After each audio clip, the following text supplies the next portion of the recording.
Welcome to the Florida Airport Development Symposium. This symposium and this introductory video are an outcome of the Florida Aviation Professionals Academy, or FAPA. FAPA was created because the Florida Department of Transportation, or Fdot, Aviation Office wanted airports and their staff to better understand Fdot Aviation Office processes, procedures, and policies. This symposium was in turn created to educate elected officials about Florida's aviation system, including the economic impact of Florida's airports and how airports can be better leveraged to spur economic development in Florida's communities. This introductory video provides an overview of the topics most important for elected officials to understand and the topics elected officials can best engage with the aviation community. The information presented as part of this symposium covers a variety of topics, ranging from airport business development and development decisions to airport and aviation funding. These trainings can be viewed after this introductory video if you wish to learn more. Again, thank you for your participation and welcome to the Florida Airport Development Symposium. We'll begin this introduction by briefly covering the FDOT Aviation Office structure. FDOT oversees all transportation in Florida, including aviation. Aviation is overseen by the FDOT Aviation Office, whose central office is located in Tallahassee and provides overarching management and guidance to the state. The Aviation Office is divided into two sections, Aviation Development and Aviation Operations, who in turn each have 4 staff members. FDOT is a decentralized agency and has 7 districts throughout the state, ranging from District 3 in the Panhandle to District 6 in the Keys. Each district also has district aviation coordinators who provide oversight and assistance to airports in their district. On a day-to-day basis, an airport in a given district may need to coordinate with their district aviation coordinators, the FDOT Central Aviation Office, or the FAA.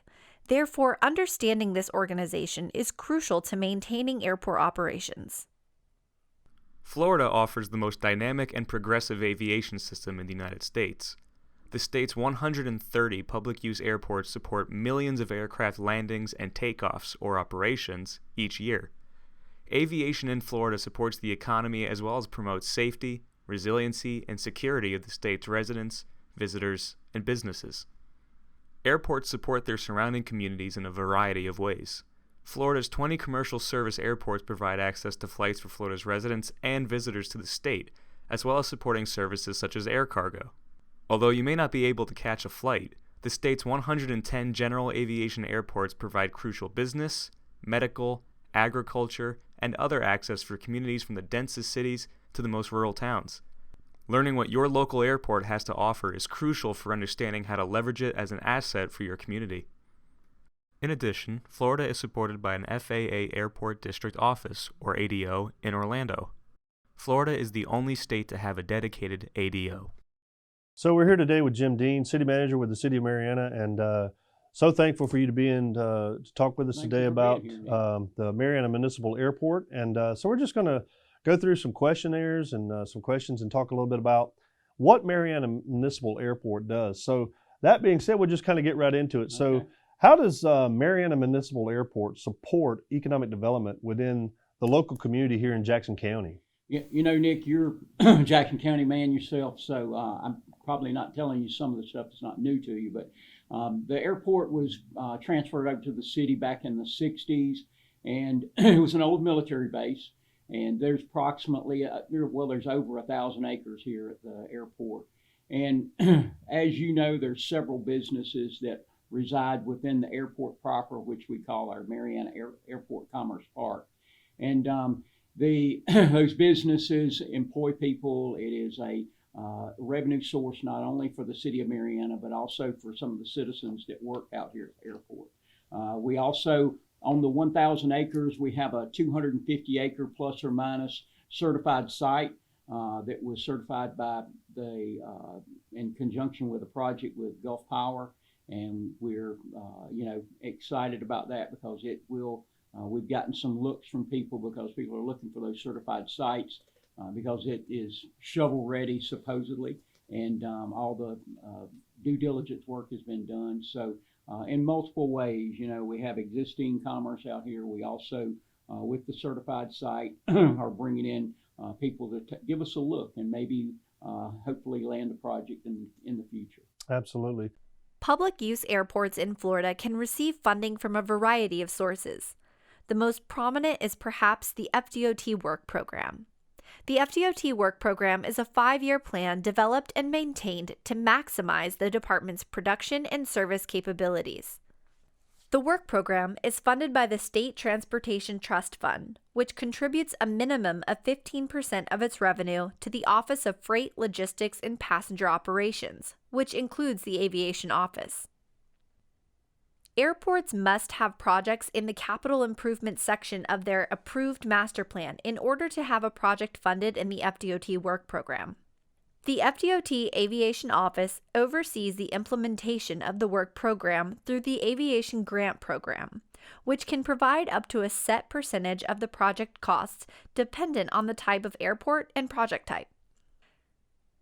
Leveraging federal and state funding can be a wise investment of local dollars.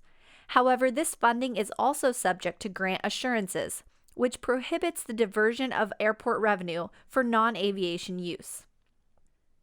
Local governments should be aware of grant assurances before accepting state and federal money for airport projects, as it may affect other development planned for the airport. Airports work with the Fdot Central Aviation Office, their Fdot District Office, and the FAA on a nearly daily basis.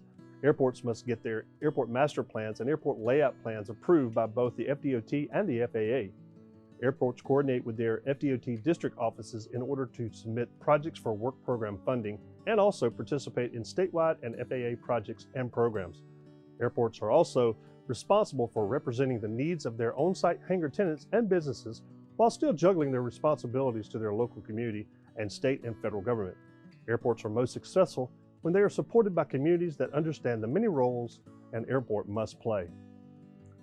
As shown, airports serve an important and dynamic role in their local communities. But an airport is only as good as the community that supports it, and the support of a community and its elected officials is crucial for an airport's success. If you are an elected official or other community leader, we here at Fdot highly encourage you to learn more about your local airport. Some things to consider include: how big is my airport? What services does it offer?